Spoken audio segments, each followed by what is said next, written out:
వైఎస్ఆర్సీపీ వాళ్ళే పవన్ కళ్యాణ్ ఒక మంచి లీడరు, మంచి నాయకుడు, ముఖ్యమంత్రి కావాలి అని కేతిరెడ్డి లాంటి వాడు కూడా అంటున్నారు. ప్రతి ఒక్కళ్ళు కూడా ఇవాళ ఆయన నిన్నటిదాకా వర్మగాడు, రియల్గా వర్మగాడు లేకుండానే ఆయన అక్కడ గెలిచేవాడు. ఆడ ఒక పుల్ల పెడతాడు, ఆ శ్రీనివాసరెడ్డి గాడు ఏదో పుల్ల పెడతాడు. ఇంకా ఇదిగో ఏబిఎన్ ఆంధ్రజ్యోతి అనగోడి రాధాకృష్ణ. ఒరే, మీ పార్టీని కాపాడుకుంటారా, కూటమిని కాపాడుకుంటారా దయచేసి. డిప్యూటీ సీఎం హోదాకి నారా లోకేష్ ఎలిజిబులా కాదా? నారా లోకేష్కి టంగు లేదని తెలుసు. పవన్ కళ్యాణ్ తీసేయటం ఎవడి వల్ల కాదు. నారా లోకేష్ని పెడితే పెట్టవచ్చు, కానీ పవన్ కళ్యాణ్ గారిని తీయలేరు. ఇప్పుడు పవన్ కళ్యాణ్ గారినే తీయాలనుకుంటే పవన్ కళ్యాణ్ గారు ముఖ్యమంత్రి కావాలని ఆంధ్రప్రదేశ్ ప్రజలందరూ కోరుకుంటున్నారు. అవసరమైతే ఇవాళ నేను అంటున్నానని కాదు, సనాతన ధర్మం కానీ, దేశభక్తి కానీ, మన రెండు రాష్ట్రాల కోసం కానీ ఆయన చాలా పోరాడుతున్నాడు. ప్రతి ప్రజానికానికి తెలుసు. అది ఎవడైనా సనాతన ధర్మం గురించి కానీ, హిందూయిజం గురించి కానీ ఎవడైనా మాట్లాడా?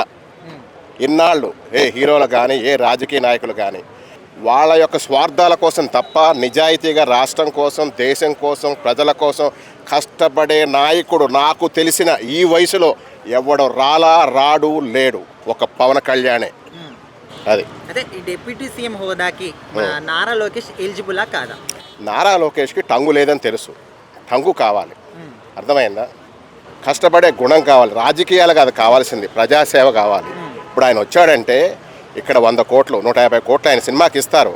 అట్లాంటివి కూడా వదులుకుని ఇవాళ రోడ్లు వేస్తున్నారు. అక్కడ ప్రతి సమస్య రోడ్డు మీద వెళ్తుంటే ఎట్లాంటి పేదవాళ్ళైనా సరే ఎవరైనా కారు ఆపితే ఆగి ఆ సమస్యకు సంబంధించిన ఆ పారాలు తీసుకుని వెంటనే ఎవడైనా ఉన్నాడు అనకూడదు, కానీ ఏ రాజకీయ బూతులు కూడా వస్తున్నాయి. అట్లాంటి రాజకీయ నాయకుడు కాదు ఆయన.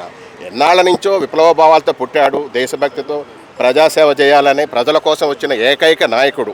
అది మీకు తెలుసు, మీకు కూడా, మీ అందరికీ కూడా తెలుసు. మీడియాకి దయచేసి ఆయన గురించి చెప్పండి, చెయ్యండి. మన రాష్ట్రాన్ని, మన దేశాన్ని కూడా కాపాడుకుందాం. అది నేను ప్రత్యేకించి కోరుకుంటున్నా. ఈ మాట వేరే ప్రతిపక్షంలో ఉన్న వాళ్ళు కాదు, టీడీపీలో ఉన్న వాళ్ళే అంటున్నారు. సో ఈ ఇష్యూ వల్ల ఏమైనా చీలికలు వచ్చే అవకాశం ఉందా పార్టీల మధ్యలో? వాళ్ళు ఉంటారండి, చెంచాగాళ్ళు ఉంటారు, అర్థమైందా? అది ఎలాగంటే మేర్బాణిగాళ్ళు ఉంటారు.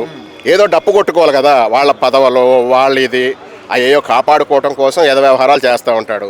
నిన్నటిదాకా వర్మగాడు, రియల్గా వర్మగాడు లేకుండానే ఆయన అక్కడ గెలిచేవాడు.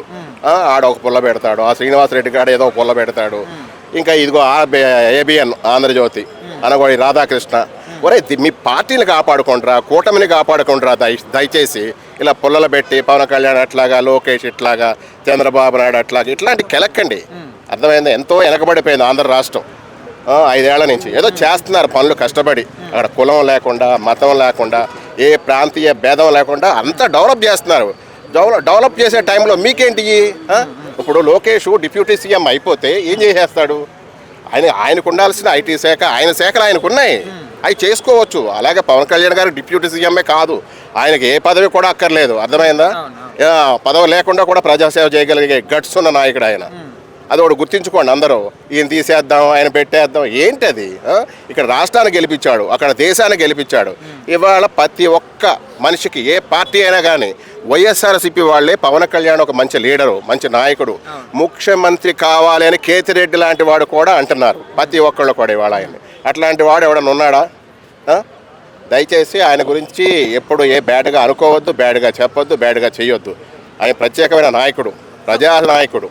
ఒక్క మాటలో పవన్ కళ్యాణ్ గురించి ఏం చెప్తారు? ఒక్క మాటలో మీకు చెప్పాలంటే 100కో 1,00,00,000 ఒక దేవుడు లాంటి మనిషి పుడతాడు. అట్లాంటి దేవుడు పుట్టాడు. దయచేసి ఆ దేవుడికి మనందరం సపోర్ట్ ఉండి మన రాష్ట్రాన్ని, దేశాన్ని రక్షించుకుందాం, కాపాడుకుందాం అని ప్రత్యేకించి కోరుకుంటున్నాం.